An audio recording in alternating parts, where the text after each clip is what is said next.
मंथन हुआ। बैठक में एमपी के अलग अलग सीटों से आए लोकसभा उम्मीदवारों के नामों के पैनल पर चर्चा हुई और सूत्रों से मिली जानकारी के मुताबिक एमपी के पूर्व मुख्यमंत्री शिवराज सिंह चौहान, कैलाश विजयवर्गीय, ज्योतिरादित्य सिंधिया, नरोत्तम मिश्रा और बीडी शर्मा अलग अलग जगह से चुनाव लड़ने वाले प्रत्याशियों के पैनल में आया है नाम। फिलहाल राजस्थान बीजेपी कोर ग्रुप की बैठक चल रही है।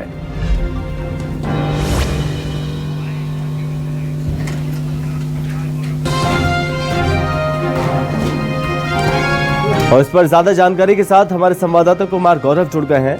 कुमार गौरव, बैठक को लेकर क्या जानकारी सामने आ रही है और क्या मंथन चल रहा है इस बैठक में?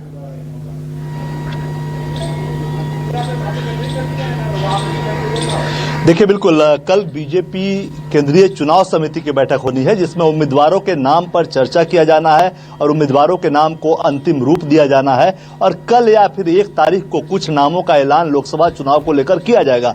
इसी कड़ी में पिछले 2 दिनों से बैठक चल रही है और आज 14 राज्यों की बैठक बीजेपी के राष्ट्रीय मुख्यालय में हो रही है, जिसमें से मध्य प्रदेश राज्य के भी कोर ग्रुप की बैठक अब से कुछ देर पहले खत्म हुई है। उसमें भी तमाम लोकसभा क्षेत्रों से उम्मीदवारों के नाम पे चर्चा हुई है। हालांकि शुरुआत में जो फोकस है, हालांकि मध्य प्रदेश में तो 100% के लगभग सीट, 1 सीट को छोड़कर बीजेपी चुनाव जीती थी, लेकिन जो चर्चा है लगातार वो कमजोर सीटों पे भी हो रही है और जो पक्की सीटें हैं उन सीटों पे भी हो रही है। जैसा कि आपने भी बताया कि जो चर्चा है उसमें खास बात यह है कि पूर्व मुख्यमंत्री शिवराज सिंह चौहान का नाम भी पैनल में आया है, क्योंकि एक जो लोकसभा सीट होता है, बीजेपी का स्टेट यूनिट वहां से केंद्रीय कार्यालय को एक सीट पे 3 उम्मीदवारों का नाम भेजता है कि ये तीनों अच्छे उम्मीदवार हैं और उसके बाद केंद्रीय चुनाव समिति उन 3 नामों में से एक नाम को तय करती है। ऐसे में पूर्व मुख्यमंत्री शिवराज सिंह चौहान का भी नाम है। मैं आपको कुछ पढ़कर बता देता हूँ कि 2-4 जो महत्वपूर्ण सीटें हैं।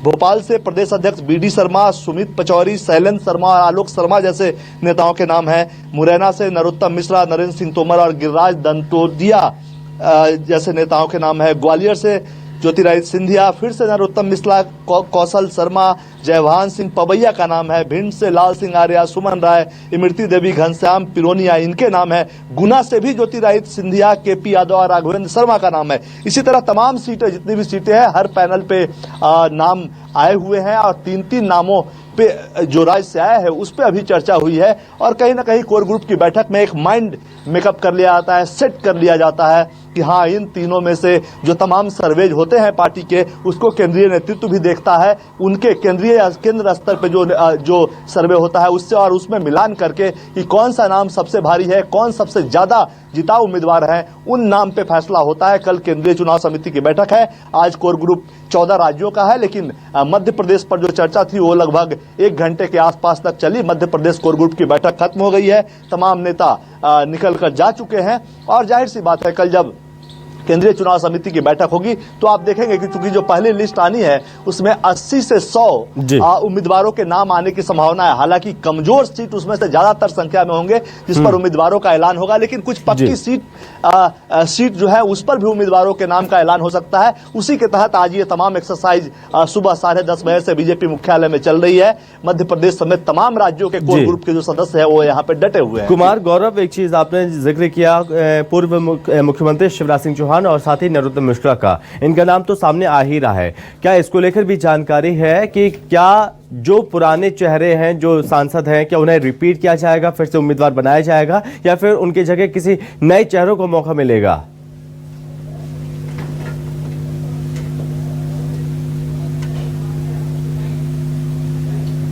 खासकर जब से 2014 के बाद 24/7 इलेक्शन मोड में जब से आई है और उसके बाद बीजेपी के राष्ट्रीय अध्यक्ष अमित शाह बने थे, उसके बाद अभी राष्ट्रीय अध्यक्ष जेपी नड्डा हैं, तब से बीजेपी और नरेंद्र मोदी स्टाइल है, कहा जाता है Narendra Modi culture of politics, वो गुजरात से शुरू हुआ था, गुजरात से उनका सफर और वहां हर बार ये देखा गया था कि 30 से 40% सबसे कम जो मामला होता है उम्मीदवारों के टिकट काटे जाते हैं।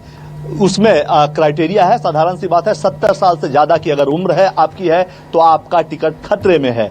3 बार से ज्यादा, 3 बार अगर आप सांसद रह चुके हैं तो भी आपकी सीट खतरे में है। इसके अलावा जो रेपुटेशन है क्षेत्र में आपकी, कितना आप गए हैं, कितना क्षेत्र के विकास में मदद किया है, कितना वहां जमीन पे आप बने हैं और लोगों से कितना कनेक्ट रहे हैं, ये भी एक क्राइटेरिया है। और अगर उसमें आप अव्वल हैं तो आपका टिकट पक्का माना जाता है, अगर उसमें आप फिसड्डी हैं तो फिर आप रेस से बाहर होते नजर आते हैं। तो जाहिर सी बात है 40% के आसपास मध्य प्रदेश ऐसे राज्य में, क्योंकि मध्य प्रदेश माना जाता है कि बीजेपी का गढ़ है, और विधानसभा चुनाव के जो परिणाम आए थे या पिछले लोकसभा चुनाव के जो परिणाम थे उसमें यह सिद्ध हुआ कि बीजेपी लगभग 100% 1-2 सीट छोड़कर वो जीतती है। तो ऐसे में इन राज्यों में जहां ज्यादा संभावना होती है सीटें जीतने की, वहां बीजेपी प्रयोग करने में पीछे नहीं हटती है। इसलिए आप ये मानकर चलिए कि 30 से 40% उम्मीदवारों के टिकट कटेंगे। लेकिन हाँ, एक बात जरूर है कि जिन सांसदों, चूंकि कई सारे 1 दर्जन के आसपास ऐसी सीटें हैं जहां से जो पैनल में नाम आया है उसमें पूर्व सांसदों का,